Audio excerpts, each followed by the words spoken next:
Hello दोस्तों, मेरा नाम हिमांशु गौतम है। एक बार फिर से आपका स्वागत है आपके अपने इस यूट्यूब चैनल पर।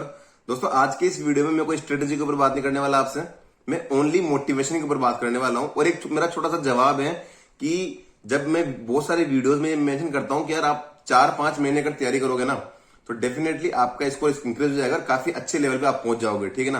तो स्टूडेंट लोग कमेंट करते हैं कि भैया ऐसे कैसे पॉसिबल है कि 5 महीने में 120 से 160 पे पहुंच जाएंगे, झूठ बोलते हो, व्यूज के लिए कुछ भी करते हो। ठीक है, ऐसा कुछ भी नहीं है। फरवरी 2019 में सीजीएल 2018 का नोटिफिकेशन आया था, जो मैंने दिया था सीजीएल 18, उसका नोटिफिकेशन मतलब नोटिफिकेशन नहीं आया था, एग्जाम की डेट आ गई थी। फॉर्म वगैरह तो पहले फिल हो गए थे, पर जो लफड़े हुए थे, ठीक है ना, उनकी वजह से एग्जाम बहुत डिले हो गया था। और नोटिफिकेशन एग्जाम डेट डिक्लेयर हुई थी फरवरी 2019 में कि आपके जून में पेपर हो जाएंगे। ठीक है, तो उस टाइम मेरी इंग्लिश बहुत वीक थी और किसी ने मुझे सलाह दी कि भाई इंग्लिश में लिखा करो और डायरी में लिखा करो। इससे होता क्या है ना कि आपकी राइटिंग भी सुधरेगी, क्योंकि मेरी राइटिंग बहुत ही ज्यादा घटिया है। ठीक है, तो इससे आपकी राइटिंग भी सुधरेगी और आपकी इंग्लिश भी सुधरेगी। ठीक है, तो आप डेली को डायरी में लिखा करो इंग्लिश में। तो मैंने शुरू किया और मैंने 2 ही पेज लिखे उसमें। ठीक है ना, न मेरी राइटिंग सुधरी और न मेरी इंग्लिश सुधरी उससे। पर उन 2 पेज में जो लिखा था ना, वो ये था जो आप देख पा रहे हो इस टाइम पे। उस टाइम में मॉक लगा रहा था, तो मॉक्स के बारे में लिखा था उसमें कि in this mock test I am scoring 120 to 130। ठीक है, और I have to increase this up to 165। ये मैंने उस टाइम, मेरी बहुत घटिया हैंड राइटिंग है, मेरी खुद की है। ठीक है, और इसमें मैंने लिखा था कि मैं इस टाइम 120-130 मेरा स्कोर चल रहा है और मुझे 165 तक इसको बढ़ाना है। ये लिखा मैंने फरवरी में। आधा फरवरी, मार्च, अप्रैल, मई और जून के शुरू में पेपर था, तो लगभग मेरे पास 4-4.5 महीने थे। ठीक है, उसके बाद मैंने जो भी पढ़ाई की, जो बताने वाला हूं क्या किया मैंने, तो उसके बाद मेरा स्कोर आया 162.5, मेरा रो मार्क्स आया और मेरे बढ़ गए 174 हो गए थे नॉर्मलाइजेशन के बाद। तो 162.5 मेरा रो मार्क्स आया था उस टाइम पे, जिस टाइम उसके 4 महीने बाद जब मेरा 120 मेरा स्कोर चल रहा था। ठीक है ना, तो ये लिटरली जब घटना मेरे साथ घटी ना, या फिर चीज मैंने खुद ने महसूस की, उसी के बाद मैंने आपको बताई है कि वास्तव में ऐसा हो सकता है अगर आप सही तरीके से काम करोगे ना। अब चीजें की है मैंने। ठीक है, पहला कि कंसिस्टेंसी, क्योंकि ये बहुत इंपॉर्टेंट होती है। चलो मैं आज आपको एक बात बताऊं, किसी की मैथ्स वीक है, मैंने उसको बोल दिया कि भाई मैथ्स के डेली के 4 सेट लगा प्री वाले, सीजीएल 18 से शुरू कर और डेली मैथ्स के 4 सेट लगाना तेरे को। 4 सेट का मतलब एक में होते 25 क्वेश्चन, तो 4 में कितने हो जाएंगे, 100 क्वेश्चन। तो भाई तेरे को डेली के 100 क्वेश्चन लगाने, तो 4 सेट हो गए पर डे। ठीक है ना, इनको लगा, डेफिनेटली तेरा स्कोर बढ़ेगा। अब ये कहने के बाद एक स्टूडेंट तो ऐसा होगा जो मानेगा ही नहीं, 1 दिन लगाएगा और सो जाएगा आराम से, चलो कोई बात नहीं। एक स्टूडेंट ऐसा होगा डेली के 4 सेट लगाएगा। अब सीजीएल 18 में कितने सेट आए थे भाई साहब, 21 सेट आए थे ना, तो वो एक वीक में पूरे सीजीएल 18 खत्म कर देगा, एक वीक में सीजीएल 19 खत्म कर देगा, अगले वीक सीजीएल 20 खत्म कर देगा और उसके अगले वीक में सीजीएल 21 खत्म कर देगा। मतलब जिस बंदे की अगर मैथ्स वीक है और वो डेली के 4 सेट क्वेश्चन प्रैक्टिस करना शुरू करता है, तो वो एक ही महीने में ना, अगर कंटिन्यूटी बनाए रखेगा, तो एक ही महीने में सीजीएल 18, 19, 20, 21 कर देगा, फ्री कर देगा। उसके बाद चाहे वो सीएचएसएल करता रहे या सीपीओ के क्वेश्चन सोल्व करता रहे, पर मेन सीजीएल के क्वेश्चन तो सोल्व कर लिए ना, अगर वो कंटिन्यू बना रहेगा। एक दिन में उसने 4 सेट लगा लिए, अगले में 2 ही लगाएगा, फिर 1 ही लगाएगा, फिर कभी 3 लगा लेगा, कभी फिर 4 लगा लेगा, कभी फिर 2 लगाएगा, तो फिर तो हो लिया, फिर तो 1 साल तक कुछ भी नहीं होने वाला। कंटिन्यूटी बहुत इंपॉर्टेंट है कि अगर आपने कोई चीज डिसाइड कर ली तो वो होनी चाहिए। अब आप तुम बीमार पड़ रहे हो तब भी होनी चाहिए, तुम घर जा रहे हो तब भी होनी चाहिए, या फिर तुम कैसे भी मैनेज करना है। तुम्हें पता ही कल दोस्त का बर्थडे आ रहा है, कल वहां जाना पड़ेगा, टाइम नहीं मिल पाएगा, तो फिर आज 5 सेट लगाओ ना यार। तुम नौकरी भी तुम्हारी है, जब नौकरी आएगी, जब सैलरी आएगी, जब तुम उस लाइफ को एंजॉय करोगे, वो भी तुम ही करोगे ना, तो भी संघर्ष भी तुमको करना पड़ेगा। तो कंटिन्यूटी बहुत इंपॉर्टेंट है। दूसरा नेगेटिविटी, भाई हम हमारा कुछ सिलेक्शन नहीं होता, हम एग्जाम दे रहे हैं, कुछ कर रहे हैं, तो नेगेटिविटी सोच लग जाते हैं माइंड में, अरे यार हमारा सिलेक्शन होगा नहीं होगा, 21 लाख फॉर्म आ रखे हैं भाई, मुझे भी न जाने कितने लोगों ने कहा था। मजाक वाली बात नहीं, मेरे तो कॉलेज में जब मेरा हल्का हल्का माइंड सेट होने लगा ना गवर्नमेंट जॉब की तैयारी शुरू करनी है, उस टाइम बहुत सारे मेरे साथ वाले सब लोग आके कहते हैं, अरे यार 25 लाख फॉर्म आते हैं, 30 लाख फॉर्म आते हैं, सीजीएल ऐसे नहीं निकलता, बहुत हाई लेवल मैथ्स आती है, इंग्लिश आती है, पर अब सिलेक्शन लेके बैठा ही हूं ना मैं यहाँ पे। और ऐसा भी नहीं कि बहुत इंटेलिजेंट लोगों का काम है, बहुत हाई लेवल लोग आते हैं, क्रीम लोग आते हैं, इनमें हम क्या सर्वाइव करेंगे। अरे मेरे बेइज्जती भाई साहब, हिंदी मीडियम से हूँ, गांव से पढ़ा था, ठीक है ना, फिर भी बैठे ही ना, मतलब सिलेक्शन ले लिया ना।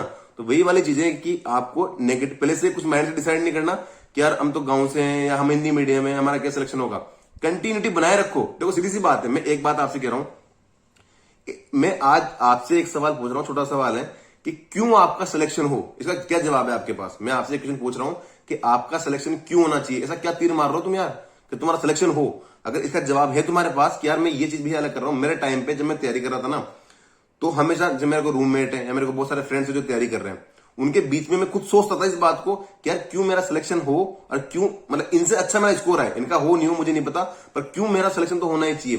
तो हमेशा मुझे जवाब निकलता था कि यार मैं इनसे ज्यादा मॉक टेस्ट लगा रहा हूं। ठीक है, कोर्स तो हमारा सबका साथ कंप्लीट हुआ, अगर हम 10 दोस्त एक साथ हमने कोचिंग ज्वाइन की तो सबका कोर्स तो एक साथ ही कंप्लीट होएगा ना, ऐसे थोड़ी किसी का बाद में किसी का पहले होएगा। पर उसके बाद कोई तैयारी कैसे कर रहा है, मेरा रहता है कि मैंने खूब क्वेश्चन प्रैक्टिस की है, चाहे रीजनिंग हो, चाहे जीके हो, चाहे इंग्लिश हो या मैथ्स हो। इंग्लिश में तो भाई साहब मुझे पता ना कि मैंने लिटरली कितनी मेहनत करी थी, तब जाके मेरे सीजल 18 में मेरे बहुत कम स्कोर आता है इंग्लिश में, और 20 आते आते मेरे 50 में से 50 स्कोर आया प्री में, ठीक है। तो वाकई में इंग्लिश में मैंने बहुत हद ही मेहनत की थी। तो मुझे पता है कि अगर आप एक लेवल पे मेहनत करते हो तो डेफिनेटली चीजें पाई जा सकती हैं।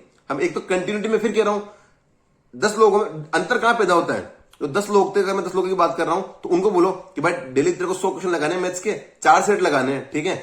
तो उनमें से 10 में से मैं फिर कह रहा हूं कि एक ही कोई ऐसा बंदा होगा जो 1 महीने तक इस चीज पर टिका रहेगा।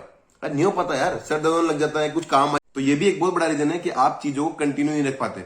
चलो ठीक है, कुछ बड़ा सा कुछ हो गया जिसकी वजह से अगर कुछ आपकी जो कंटिन्यूटी बनी हुई थी वो आपको तोड़नी पड़े तो वो अलग बात है।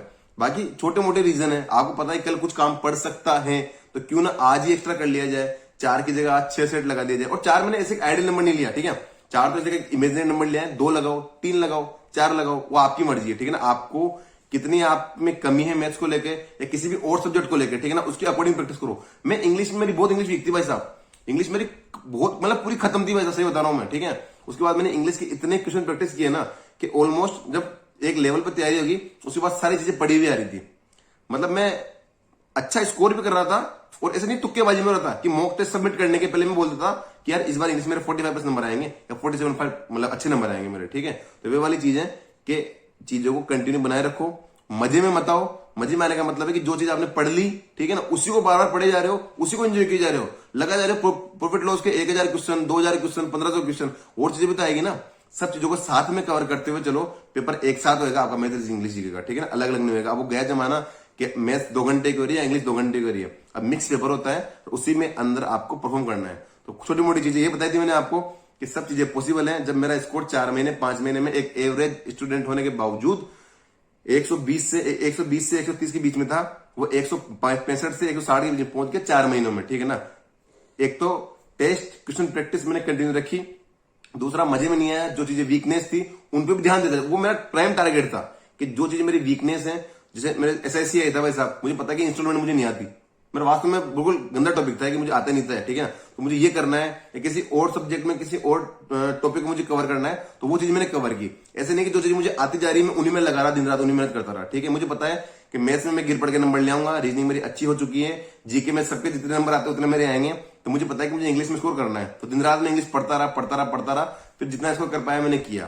तो ये मेरी सलाह है कि एक तो कंटिन्यू बने रहो, माइंड से पॉजिटिव रहो, नेगेटिव में कुछ भी नहीं सोचना आपको। डेफिनेटली अगर मेहनत कर रहे हो, मेहनत कभी बेकार नहीं होती। अगर आज आप मेहनत कर रहे हो तो कहीं ना कहीं वो मेहनत काम में आएगी, पक्का काम में आएगी। डिपेंड नहीं करता कि आप वहां तक उस फील्ड में एग्जिस्ट करते हो नहीं करते। ऐसा नहीं आप पहले हार मान के छोड़ दो कि नहीं यार हमारा तो नहीं होगा, फिर नहीं, ठीक है। तो गुड लक आप सभी को, तैयारी अच्छे से चलने दो।